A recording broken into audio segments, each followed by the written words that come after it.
I have a confession to make. Over the weekend, you may or may not notice that I have not streamed or uploaded anything at all. And you might be going like, oh, Kai's living his life. He's going outside, touching grass, talking to girls, and meeting new people and all that, whatever, and whatever, normal people do. No. I went on a tilt Q lose streak, and I went from D1 to D4 in 16 hours. And because of that, I locked myself in a room and played TFT the entire time. I didn't VOD review anybody. I did not, I didn't leave the house. I just played TFT trying to get my elo back, and now we've, somewhat managed to climb back up. Not all the way into Masters just yet, but soon enough. So, in the meantime, I apologize for lack of uploads, but now we're back. We're here, and yes, there is a patch that is coming out tomorrow, but before that, that doesn't mean that there are some games that we can VOD review together and take away. And in today's video, we are going to be doing just that, where we are going to be watching a very interesting skill. One of the skills that really separates the beginners and the experts when it comes to TFT, even quite honestly, even Masters and Challenger. This is the difference. And again, we'll see how it plays out, but to give you a small little preview, it's about the mid game. Let's get on to today's video. Alright, so here we go. We are inside of Prestiven's game, and we are given Immortal Bastion, Dreaming Pool, and Targon Prime. Out of all of these regions, it's always Dreaming Pool.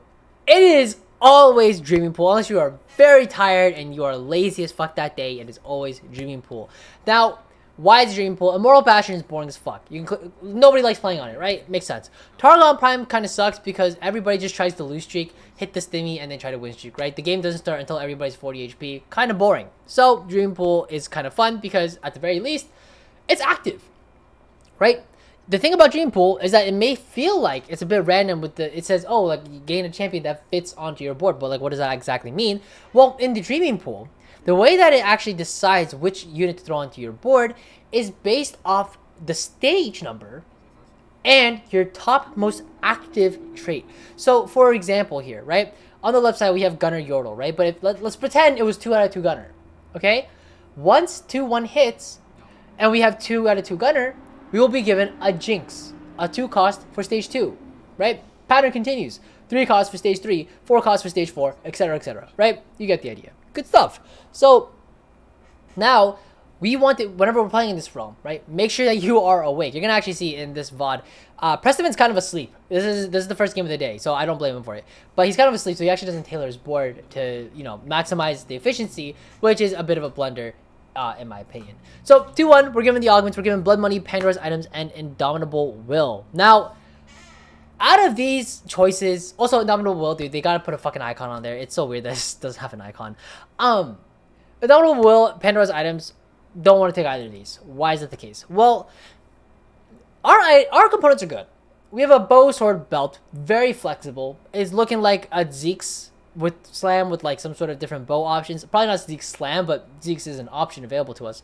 So we're probably already thinking about Gunners, probably already thinking about Garen as well, right?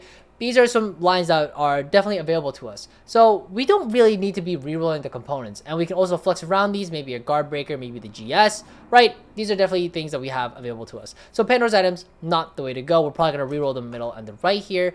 And give it on a roll, army building. And now whenever you're given on a roll, always scout the lobby. Make sure nobody else is running it, because if you're given on a roll, it is almost always a Tristana force, unless somebody like this guy here, Chinese IU, IU because IU is a K-pop singer, whatever, you know who she is. This dude's running on a roll, can't take it, unless you want to grief yourselves, can't take it. Gonna take blood money here, really good stuff. And so here we are, Dream Pool hits, and you can hear him raging a little bit. He just forgets. He actually does it multiple times, which is kind of sad. Unfortunate that he didn't tailor his board, so he just got a random Kled. So now what is the game plan, right? Well, the game plan is that we're not going to level here, right? We're going to just chill, try to get our money, and push for our economic advantage. Whenever we can make an econ threshold, we should be making it, right?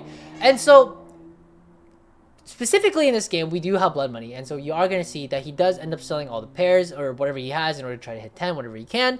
But on top of that, this is because he's running blood money specifically, right? But if he wasn't running blood money, you would actually hold whatever pairs here you think are actually viable to be holding here, right? Whether that be here with the Viegos or whatever. And surprisingly enough, actually, again, like I said, we're trying to lose streak here. That's the whole point, try to push our economic advantage. And here, you might notice that he's scouting very, very heavily and scrutinizing everybody's boards to make sure that if he were to fight somebody, he would lose. And that's why he actually sells even units on his board alongside his bench in order to not only hit the economic thresholds, but to also make sure that he loses no matter what. Really, really good stuff here. Now, again, this is because he's playing blood money in particular. If you're not playing blood money, you are holding your pairs. You're not trying to lose, infinite amounts of HP. That HP preservation is important. But with blood money specifically, we are trying to lose as much HP as we can throughout the early game during our lose. Not as much as we can, but we don't mind losing HP. It's fine, right? But now, why is this sort of interesting? Well, I want to talk about this a little bit because I've noticed that a lot of the times at 2-1 specifically, a lot of players do not level to 4 like they used to. In previous sets, set 8, set 7, almost every single game you level to 2-1 to level 4. Almost every single time because the HP preservation was so important.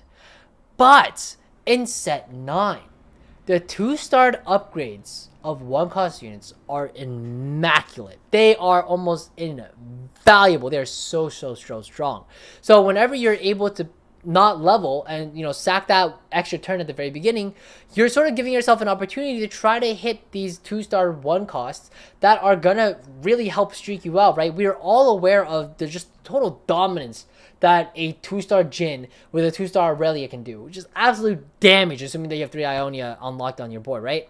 You just do so much damage. You're able to not only streak out most of stage 2 if you have all these upgrades, but even during stage 3, you're actually able to sit into a very easy to hit board alongside just an Ionia mid game, which is just usually just good. It's always good. A Jin 2 with Aurelia 2 with like a Warwick set and whoever, your game is set until like 3-5. Like you're chilling for the most part. It's actually super easy. Oh, and Deadeye, I guess, with an Ash, right? Good stuff. So here we go. Now at 2-7, we are able to make our lose streak happen up until level 5. We are able to actually find in a Aurelia 2 as well as the Warwick 2 Aurelia 2 at 2-6 and Warwick 2 at 2-7, just out of thin air.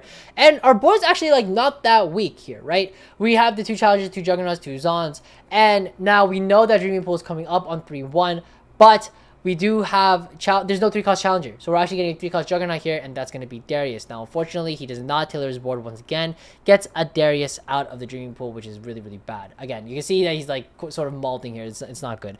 Ideally here, he definitely should have tried to have tailored for like Zon maybe, for Echo or whatever. Because if you look at our components, I mean, you could argue that we did another for the components, but we were leading Zarya originally anyways. But we do have already the Zeeks and the bow. Plus, now we have the Last Whisper, one of Zarya's, if not her best item, right? Should have tailored for the Echo, so then at the very least, we would be a little closer towards that 4 Zon level 7 board, right? Really good stuff. But unfortunately, again, didn't do it. But hey, at least we got, the duplicate out of the orb. It's not the worst thing in the world. So here's what we can see. Prestivan is, again, he's trying to lose streak, right? Trying to keep that lose streak going and trying to push for a little more of that blood money. He does slam the Last Whisper here because he knows he's going to lose, but he's hoping that maybe he's able to kill the cat. I mean, it's very wishful thinking in my opinion. But hopefully he's able to kill the cat here. Doesn't get to do it, unfortunately. The loss is a little heavier than he would like. And now we're sitting at 55 HP. Going into the 3-2 augments now. Let's see what we're given. And bada bing, bada boom. We're given Unburdened, Last Stand, and You Have My Sword. Now, you might be thinking, some of you might be thinking that Last Stand is an auto take here. It's not. And in fact, it's a terrible decision. But, like, instinctively, intuitively, at least for me when I first started playing TFT, I'm thinking, hey, I'm low HP. Fucking send it. Last Stand this shit, right? Just, it acts as a safety net. It feels like it should be the right thing to take. But the reality is that you don't want to ever take Last Stand if you are lose streaking the early game. Last Stand is a first or eighth. 1 or 8, first or 8th augment. In my opinion, at least on this patch, we are getting a new patch tomorrow, but in my opinion, Last Stand, unless you're playing Zeri, unless you're playing Piltover, is not worth taking. unless you know your board has the potential to just completely win out the lobby, not worth taking. And right now, we don't have very clear direction. Obviously, we're thinking about Zeri, but that's not like we're committed to it, right? So we have a little bit of ambiguity in terms of our board direction, the way we're going, whether or not our board's going to be even strong enough to win out the lobby.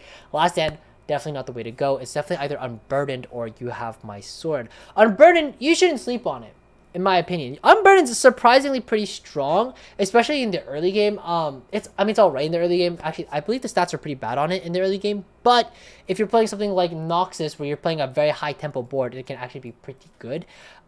Here again, 4.7 in the early game, but 4.4 if you take it in the mid game, which makes a lot of sense because normally if you're taking on Burden, you're trying to start the streak, right? You're trying to garner a lot of value even out of your shitters. Getting 55% attack speed out of your shitters, really good stuff. They're still pumping out damage. But then we're left with You Have My Sword, and You Have My Sword is probably the best way to go here. It is half a Zeke's, and again, we are leaning Zeri. Definitely a way to go. Also, it gives us Last Whisper IE. Good combination of items. Definitely really good to take here. Now, we're going to obviously reroll the middle here and probably reroll the left here. I know a lot of people don't like Unburdened, myself included. I mean, I like it, but not enough to, like, auto-pick it. So, we reroll, get Juggernaut Crest, Frequent Flyer. These both suck. It's You Have My Sword. Now, you might be thinking it is Juggernaut Crest, though, because you might be thinking about Garen reroll, which is not a bad thing to think about. But again, we do have the Last Whisper already slammed, so it gets a bit awkward. So that's something that, we wouldn't really be able to play here. Also, very interesting decision here. Let's just go back and rewatch that real quick. What the hell did Preston just do here? He said, fuck this shit. Instead of rolling on 6 here, he pushes to 7. He pushes to level 7 here. Really interesting decision. How many of you would have rolled on 6 here? Rolled on 6, try to stabilize your board and play for the streak here, right? How many of you would have done that? Preston decides to level the 7 here. Why does he decide to level the 7 here instead of rolling for some upgrades? First off, he already has 2 upgrades on his board. He has the Aurelia 2, Warwick 2. Good enough. Number 2, if he levels to 7 here, he'll be above 30 gold. We've talked about this before. If you can level to the next level and stay above 30 gold without having to roll, you should buy a level. You're paying 2 extra gold, 3 extra gold, for a fawn. Might as well just level, right? And you get to play up a unit for like 2 turns. It's really, really nice. Also, he knows he's not going to roll here because his next in is already on his bench. It is the set. So now we are playing this sort of 4 Juggernaut front line with like this kind of awkward back line with the Zeke's, Last Whisper, Jinx or whatever, right? But hey, it's not bad. For a stage 3 board, this is not bad at all. And actually, if we lose, it's not even a bad thing either. We're on a 6 loss right now. And with blood money, if we go 7 loss here, it's okay. So actually, we don't mind losing, right? Because we know it's going to be close if we lose. And then if we win, fine. That's just going to be the start of our win streak, right? Here we see that we win. So what's the game plan here, right? We won. We got to send into it because now if we start mixed streaking, it's going to be bad. Now we're losing money and HP for fun, right? So here we know we need to start win streaking and we know our board isn't strong enough to streak. It's like, it's all right. Maybe they'll streak, right? So we hit the set 2 here, but we're going to keep rolling down and try to find different units to tech in here. We find the random Aatrox, which is pretty interesting. Find a Yasuo, great. Leading into Ionia challenges a little bit. Find the Action 2. That's interesting. Action 2 here, right? Why? Like, what the fuck? Action 2? Like, would you even make it, right? So, here's the philosophy, right? He decides to make the Action 2 here, and he actually doesn't have Deadeye teched in. He definitely should have Deadeye here. That's just a mistake.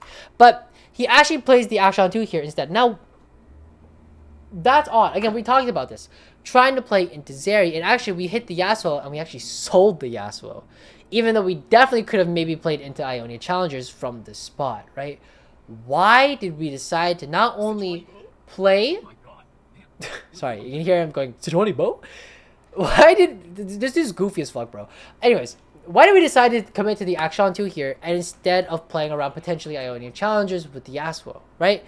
Really interesting decision. And the idea behind it is simple. We could play into Ionia Challengers. We could. Or we could just play what we hit, which is not only stronger, but it's sort of the board's already sort of completed itself. Do you understand what I mean by this? We have a decent front line. We have a 4 Juggernaut front line. It's not the best front line in the world, but it's a front line. And we have an Action too. We have a 2-star 3 cost with decent items, i.e. Last Whisper. And actually, I believe for Action, this is some of his BIS. Not bad at all. So you might be going like, oh, what the fuck? We're playing Action reroll now? Well, no. Just because you have the Action 2 here doesn't mean you got to commit to an Action carry, right? We're just going to be streaking. We're going to just keep this win streak going until 4-1, and then we'll reevaluate. Think about what we're going to try to do again, okay? Because again, the whole point of this game is to play into Zeri. That is our end game, right? How we get there is what is so different about the way I approach the game, the way you approach the game, compared to all these top-tier, high-level challenger players, right? They don't go, oh, I have to find gunners to play. I have to find the Zon units to play. No. The path from A to B is always going to depend on your units and whatever you manage to hit, and playing comfortably around whatever units you happen to flex, right?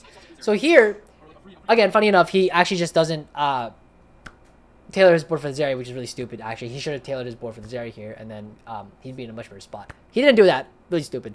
Again, misplay.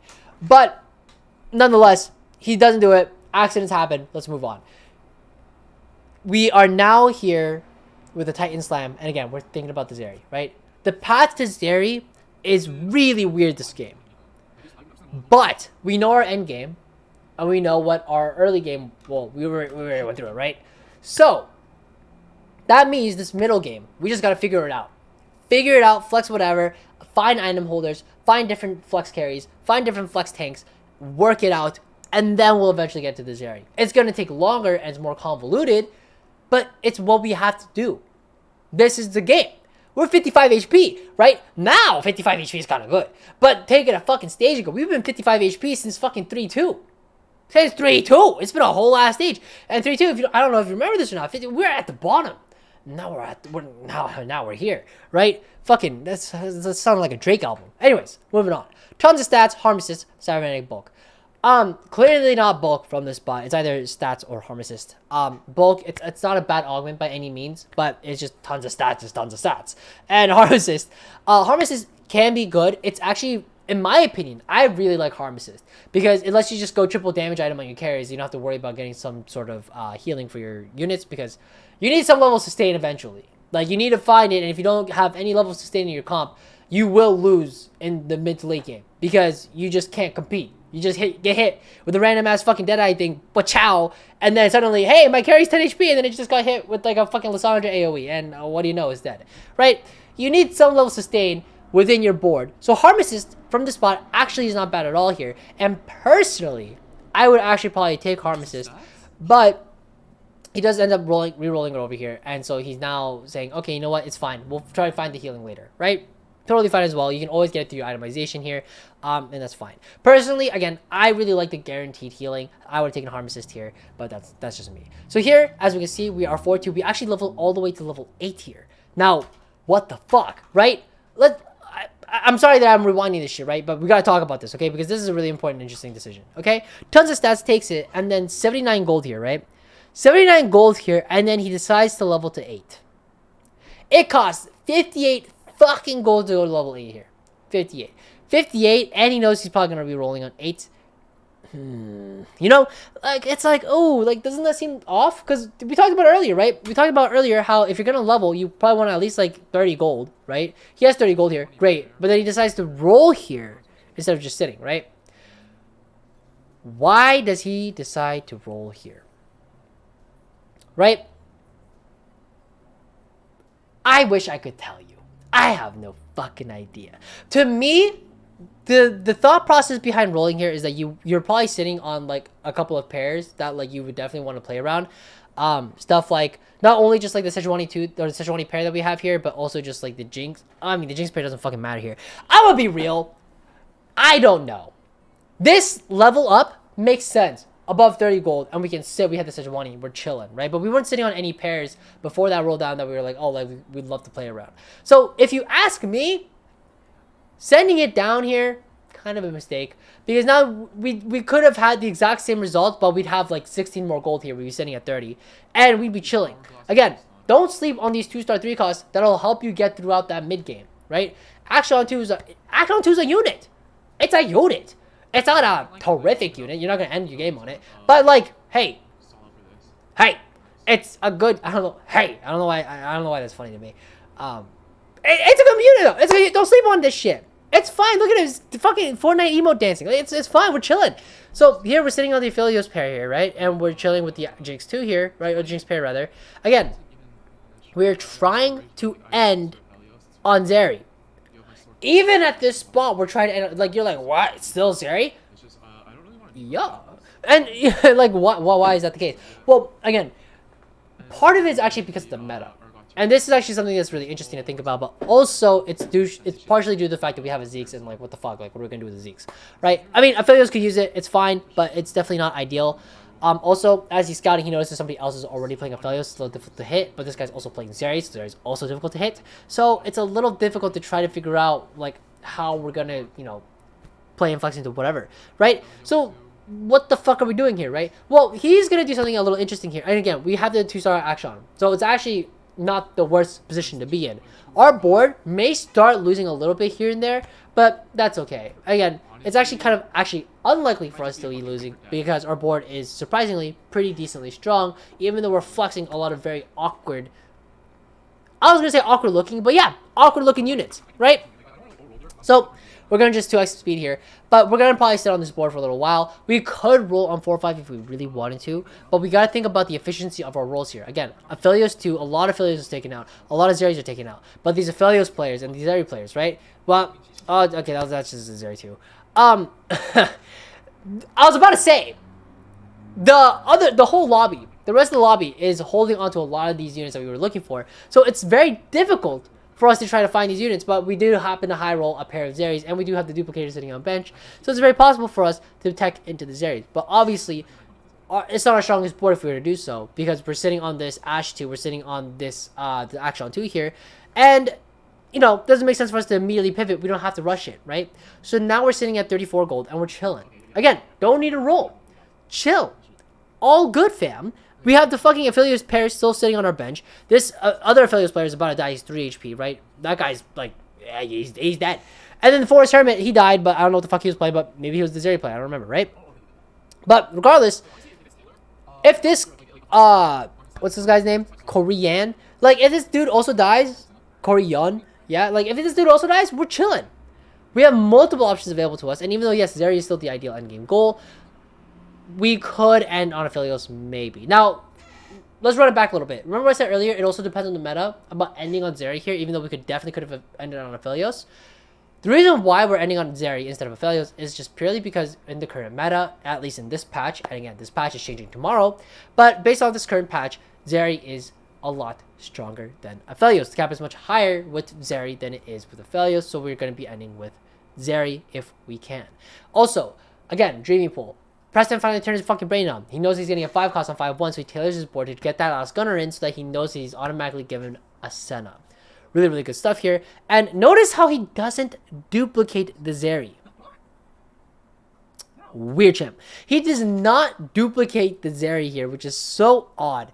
But he doesn't duplicate it because he knows that it's very possible for him to hit it on his roll down here, and he could actually duplicate it for something else here, maybe potentially the Ergot 2 or whatever. As we see here, he is flexing his options here, right? Continuously flexing, finds his Shen 2 here, potentially thinks about playing it, right? He is still sitting on 3 gunner for whatever reason. He should definitely be on 4 by this point.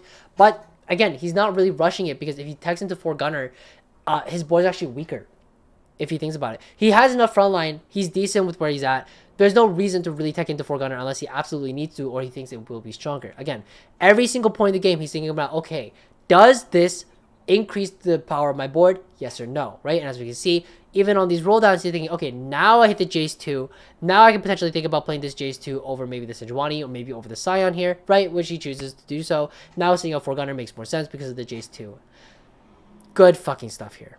Good fucking stuff. Again, he's constantly thinking about, okay, is this stronger? Is this stronger? Is this stronger? That's what you need to do. He doesn't rush these upgrades because he knows that it's possible for him to find these things later on, and then he agreed to duplicate a little bit, right? Sure enough, because of that HP that we were able to preserve throughout most of stage 4 and into stage, well, not really into stage 5. Stage 5 we started to lose, but because of the HP that we were able to preserve, we're now chilling at 22, but we've secured our top 4. And again, we're rolling here, trying to find our upgrades, we happen to find this 22 here, right? And we find like a couple of Jarvins here, and Jarvan 3 is actually on the table. Jarvan 3 is definitely on the table from this spot.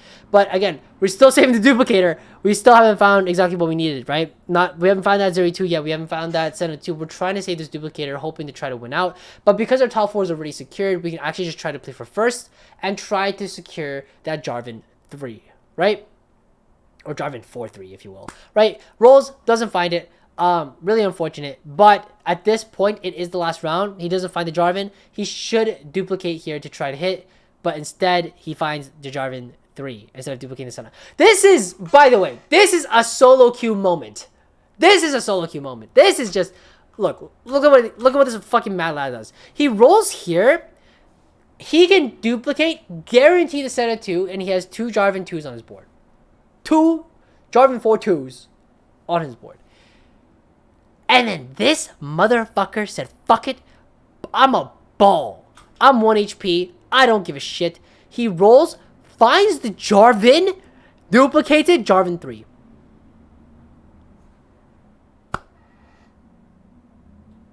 Instead of securing what could have been maybe a third, Jarvan 3. What the fuck? And funny enough, it gets Zephyred.